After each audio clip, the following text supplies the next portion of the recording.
Good morning, everybody. Welcome to my stream. Oh, let's see. Put my lights on. I'm not ready. Man, here I go. There you go. Much better. You can see my beautiful face. So, hope everybody's doing okay. Let me go back. Let me go down and say hi to people who are here. Um, Cosmin, good morning. Amisa, hope all is well in Northern California today. No, not much rain. We're getting a lot of rain here in Southern California again. Joe Haney, good day. What? Scam likely. So I think I won't answer that. They knew I was streaming. That's why. That's why. Um, Quack Moose, good morning. Sky Dancer and Linda Worth. Ritesh, buenos dias. I know you don't speak Spanish, Ritesh. That was a joke on my part.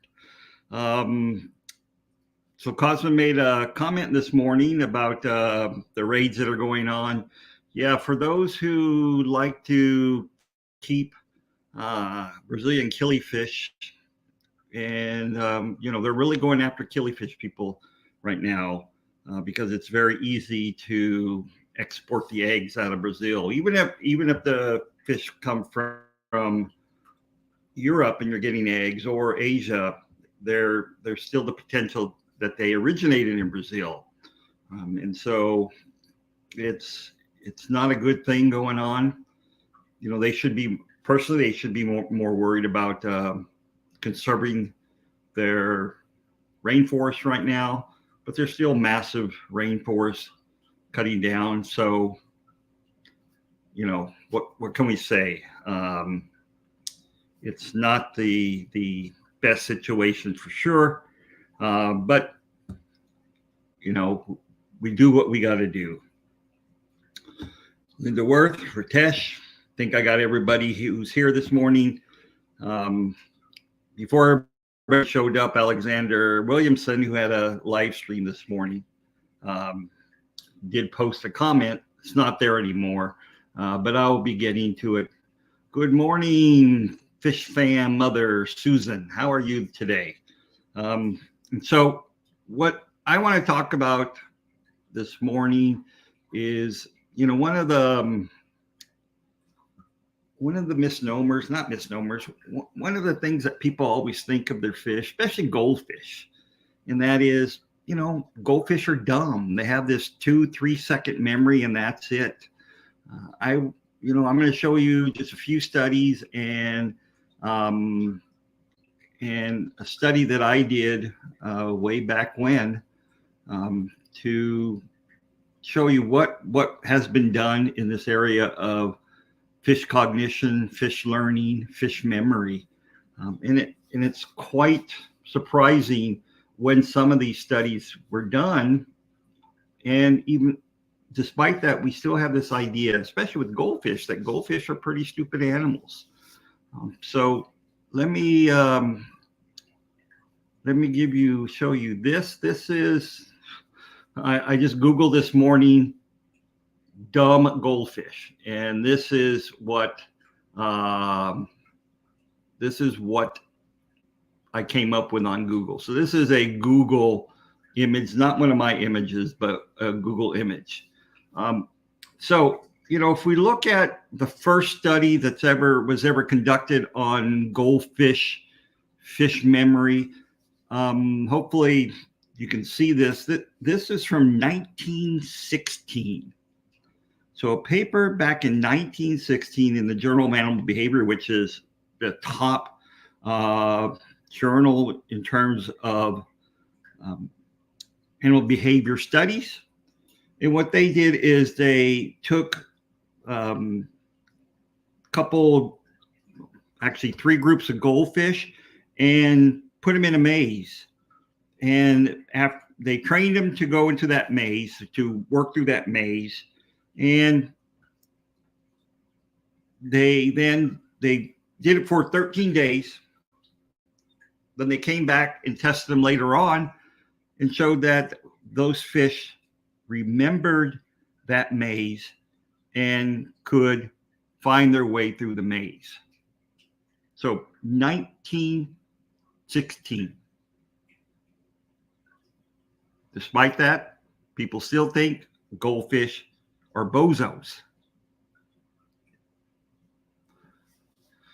Here's another study that was conducted in 2017 that showed complex maze learning. In this case, they use guppies.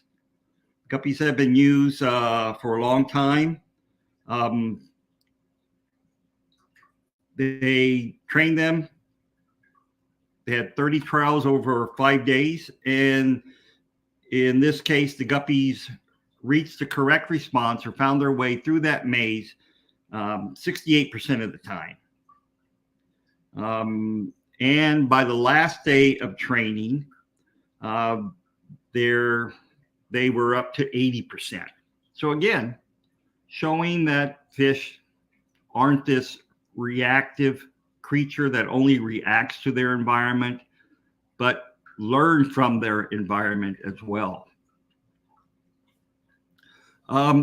This was a study that I used or I learned from when I was working on my PhD. And I'll show you that work, looking at orientation and jumping behavior in the frill fin goby, Bathygobius soperator. It is a goby that's found along the Atlantic coast. It's found in the intertidal. And what these gobies do is at high tide, they will swim throughout the tide pools. At high tide, they always have one home pool that they live in. They swim throughout these pools at high tide. And then at low tide, if there is a predator in their home pool, they will then jump to other pools around. So in reality, what they have to do is have to jump out of the water and make it into that next pool. They use a series of pools that they looked at, about 5 or 6 different pools with a complex of adjacent pools, and showed that in this case, they used a stick as their predator. And when they poked the stick in their home pool, the gobies landed in the appropriate adjacent pools 100% of the time. When they transplanted gobies into these pools, those gobies had no idea where to jump and only landed in an adjacent pool totally by chance. So the fish are swimming around at high tide. They're learning and they're remembering the locations of these pools and using it to their advantage.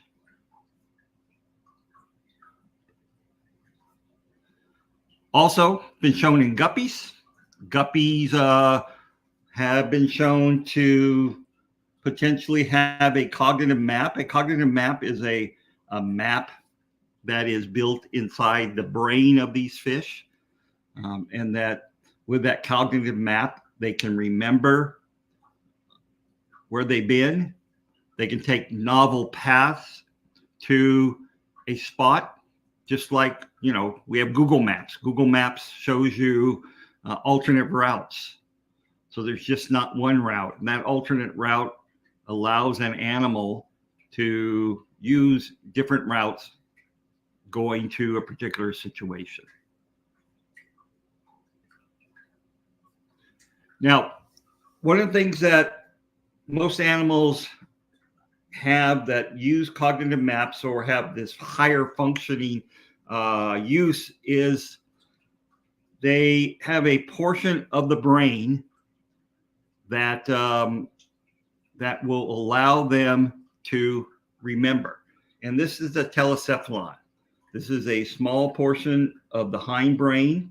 And it's been shown by people who work on brain function and brain anatomy that the more complex the telecephalon is in an organism, the more likely it is to have a memory system. Those with more complex telecephalons utilize cognitive maps.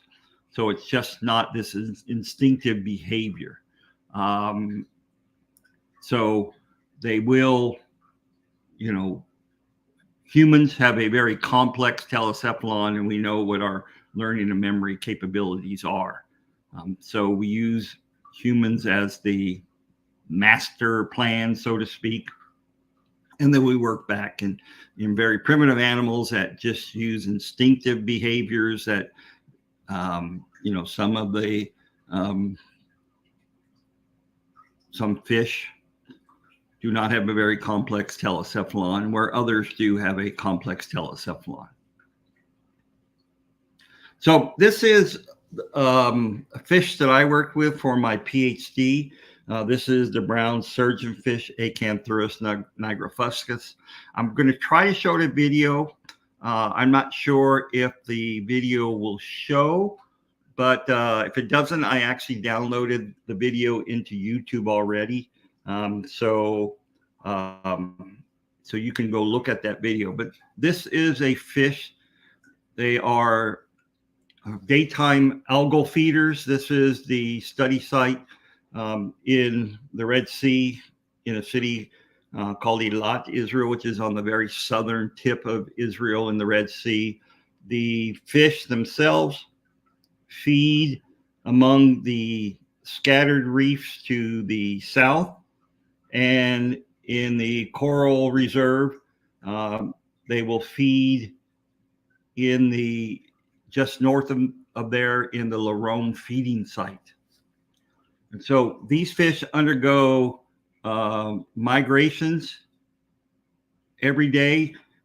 If they live in the coral reserve spawning site, they will migrate every morning into the Larome feeding site. Those that live here in the scattered reefs just feed adjacent to the reefs. But and then of course at night they migrate back into the reefs. During the summer spawning season, which goes on from June till about the end of August, these fish who live in the various reefs use one of two spawning sites. One is we call the lighthouse spawning site because there's a big lighthouse inshore from there. And the other is the coral reserve spawning site. This is a reserve where it's a no-touch reserve that they have very, pretty good complex coral reefs, where other parts of this coast, they don't have this complex coral reefs.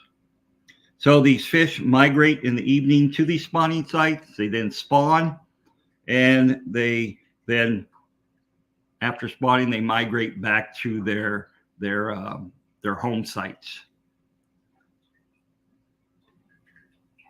And let me see if I can do this. Share screen. Share screen. And is this going to work? Let's see. You're going to tell me if it works. So what do you all see on the screen? Nothing? Cinema layout. Okay. I don't think it's working. So go to my YouTube site and go look at the video. The video shows a mass spawning event in the fish. Yeah, no, it's not sharing the screen, is it? Stop sharing. Okay.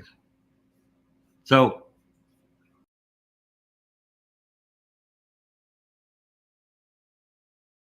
to me, oh, there's my beautiful face. Browser cannot try capture a different screen to see if it continues. Okay. So it just shows the mass spawning event.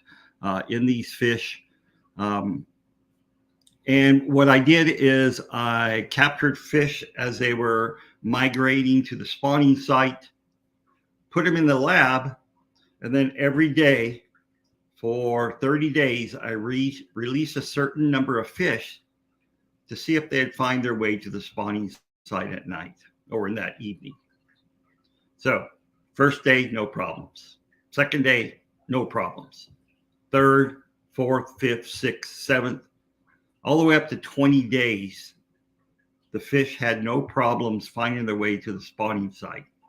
After 20 days, the numbers were reduced, a few every day. And what we found out afterwards is after 22 days, no one made it. 25, no one made it. And so we sacrificed a few fish and cut them open. And what had happened in those subsequent days is that the gonads of these fish regressed. So the gonads weren't ripe anymore. There was immature eggs or very few eggs. There was the spermatophores had regressed into the body cavity. So it's not that they remembered or they forgot at this case, is just that they didn't have the physiological drive to find their way to the spawning site. That's a lot of energy to migrate, a kilometer to a spawning site and a kilometer back. 2 kilometers, we don't think 2 kilometers is not much, but we're talking a little fish that is 6 inches long. That takes a lot of energy. So again, it shows that these fish are remembering things. Your fish remember things. Every time you feed your fish, what happens? In many cases, they come to the glass because you have conditioned them. Conditioning is a type of learning. They're getting a reward every time they have a stimulus. In this case, they associate you or whoever feeds them with the food that you give them. So every time you walk up to the tank, they'll come to the front of the glass because they expect that reward since you're there. If you do that and do that and do that and don't feed them and have an automatic feeder somewhere, the feeder comes on, comes on at random. After a while, they will not come to the front of the glass. So it's not that they forget, it's that they're not actually being rewarded for that behavior. And that is a learned behavioral response. So moral of the story, fish aren't stupid. Goldfish aren't stupid. And in fact, in my classes, in my fish biology classes, every once in a while, we use this this game, so to speak, called Fish School. You can buy this online, and let me put it this way: if you go to, I'm going to write this in comment, www.r2fishschool.com. You can actually buy these kits. You can go to Amazon, but they're actually not available anymore on Amazon. This is a training kit that you can train your fish to do certain tasks. In this case, the cover shows a goldfish scoring a goal using a soccer ball. In my course, we have used goldfish. We have used mitocichlids. We have used guppies, bettas, an African cichlid, a zebra African cichlid. And the one that learned the fastest, and in fact, the only one that they've ever been able to train to learn, have been goldfish. So goldfish aren't stupid. Goldfish can be trained to do a lot of different things in your tanks if you train them properly.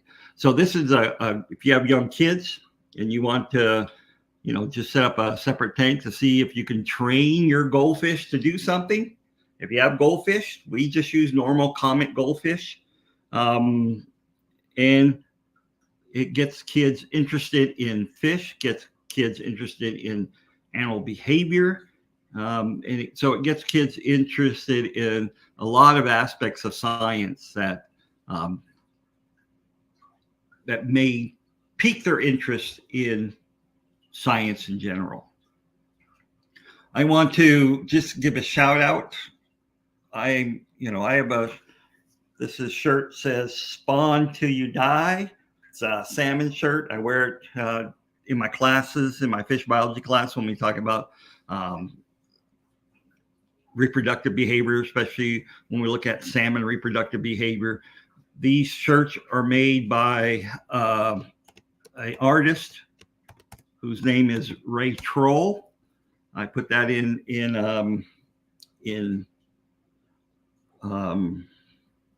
chat as well. He does a series of fish arts. So his art goes on to T-shirts. He has done some archaeology, anthropology, but he's mostly known for his fish art. So if you're interested, I don't get a penny out of it.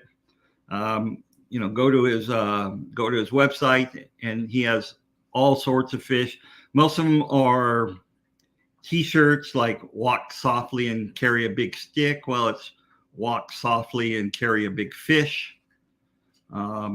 Things of that sort. So they're play on many of the common phrases that we have here in the U.S. So it is it's a good site. It's a nice, you want to wear a funny T-shirt. It's a good place to buy T-shirts.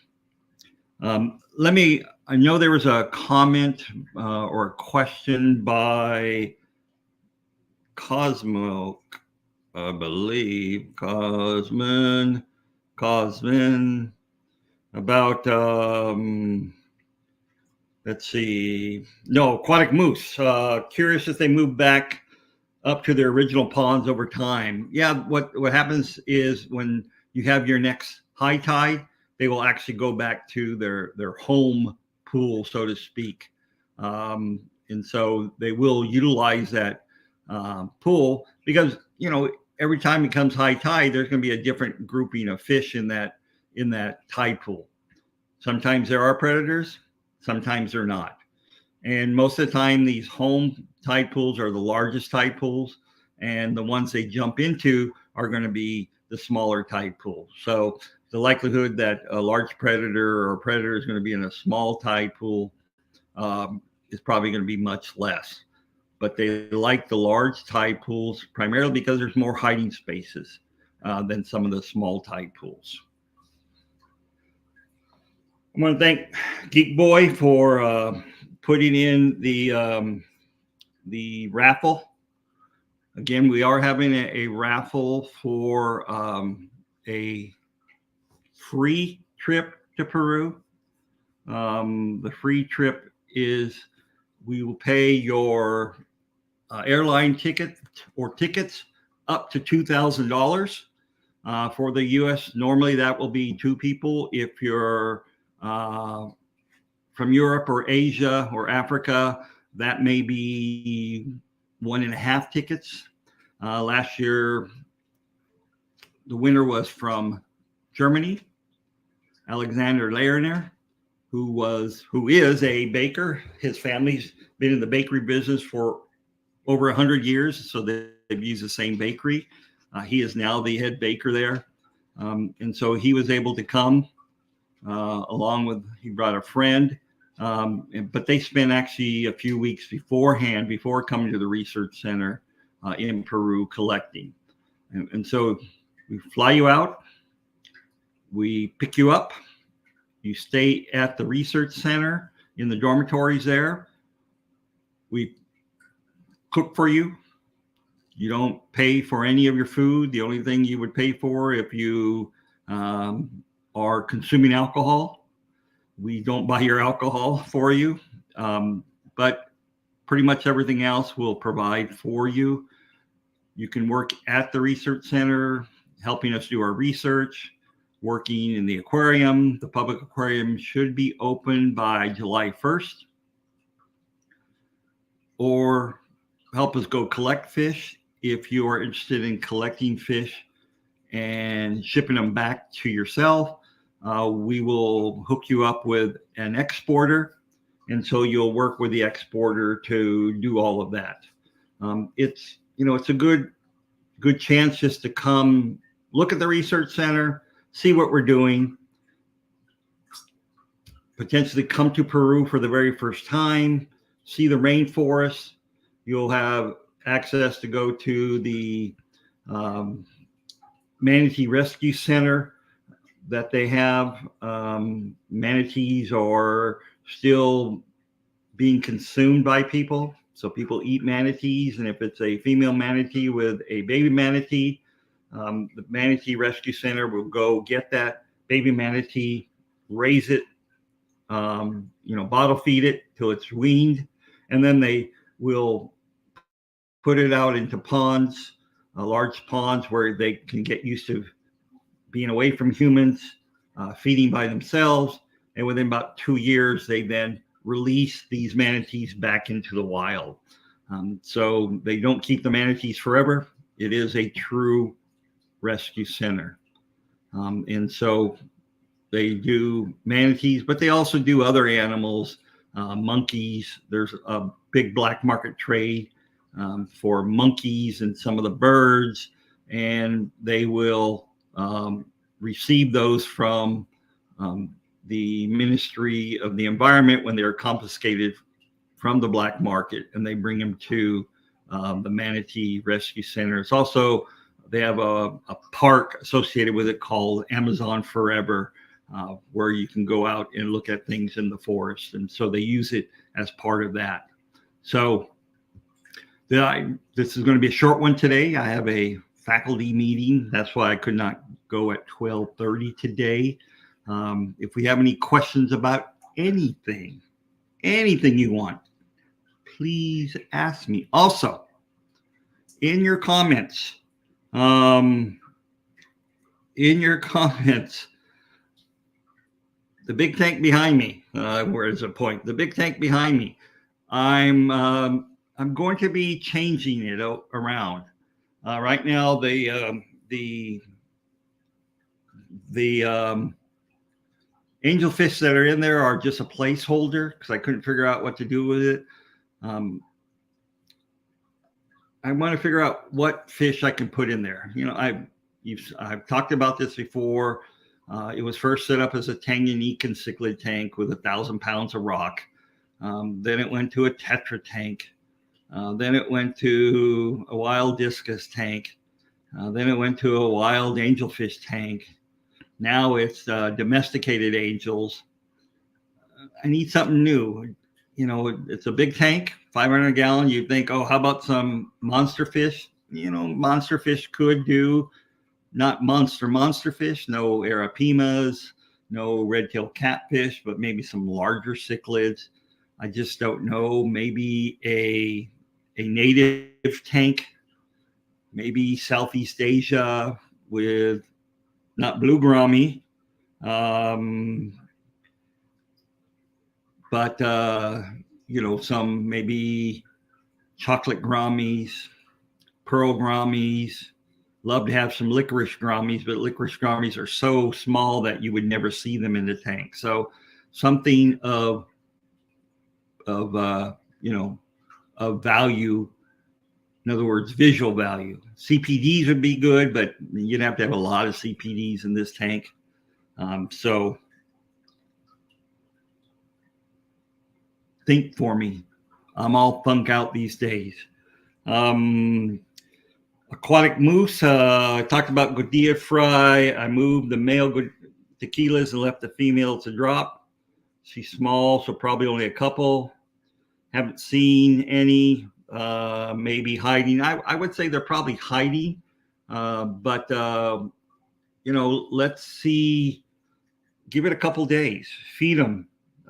You have plants in there. In my Godia tanks, I have a lot of guppy grass or myrophyllum. 2 different tanks of Godiads right now. Only 2 tanks of Godiads, but in the Gardnerus metallicus tank, there's a lot of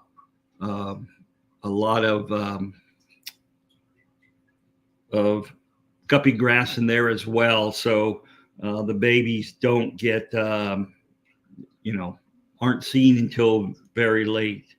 So they have many plants. I can use microworms too. Normally they're big enough where they'll take flake or, at least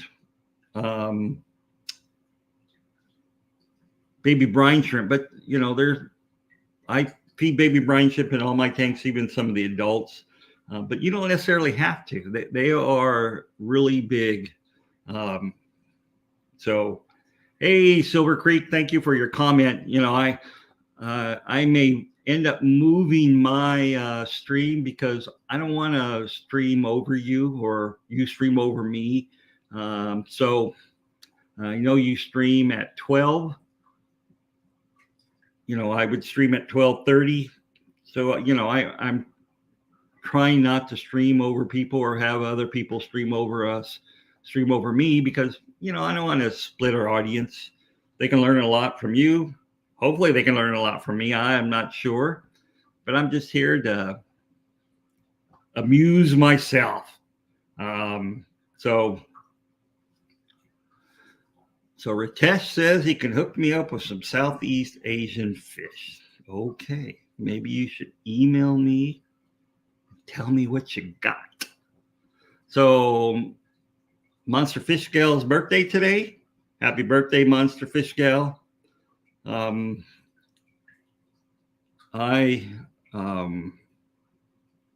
birthday is next week. So maybe we will see what's going on next week. I will be streaming next week on the 22nd, which is a day after my birthday. I'm on the 21st, which I like to call International Fish Day.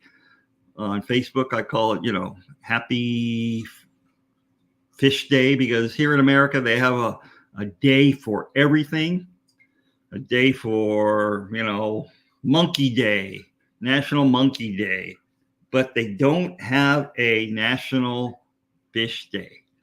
So everybody on the 21st of March, on all your social media, if you could say Happy National Fish Day, I will know you're thinking of me on that day. You don't have to say happy birthday. You can just say Happy National Fish Day, because I want to establish a fish day. I need to call up Hallmark and say, hey, make a card for National Fish Day on the 21st of March, which is the first full day of spring. I know March 20th spring starts, but it starts at 12 noon. So March 21st is the first full day of spring.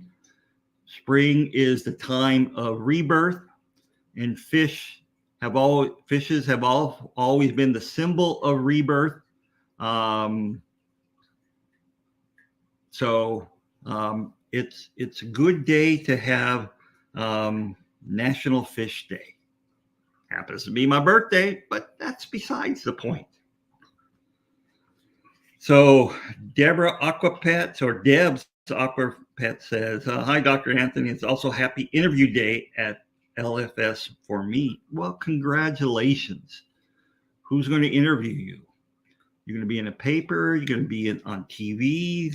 Someone's going to interview you for YouTube. Let us know, and if it's on YouTube, we'll all catch it, see what's going on. look at your fish store. And where is your fish store, Aquapets?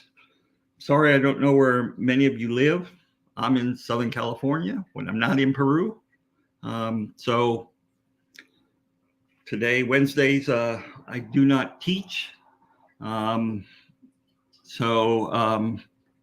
home or usually at my office on Wednesday. Today I'm home, so I'm doing our faculty meeting on Zoom.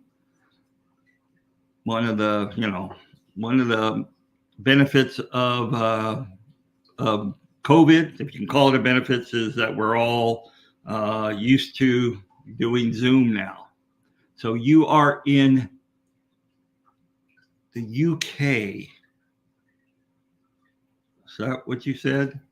I'm in England. Okay, England. What part of England? We have friends, OS Aquatics, that works with us at the Amazon Research Center. They're actually our European or English contact for the Amazon Research Center. And hopefully we'll be going to, or at least my wife will be going to England in the fall for Aqua Telford. And we'll be having a booth at Aqua Telford for those of you that are in the UK. I guess that's it for me today. You think I'm long-winded normally, but when I come on these live streams, I'm not very long-winded. My students, have to tell me enough about fish, enough about whatever we're talking about in fish. Right now, we're talking about sex with fish. Actually, yesterday they had an exam. Not sure how good they did. We'll see how. I haven't even looked at the exam, but the student said it was a very difficult test. How can it be a difficult test when we're talking about Peru? I'm not talking about Peru. I just saw Geek Boys post again when we're talking about fish. So I hope everybody has a good day. Be well. Hug your families.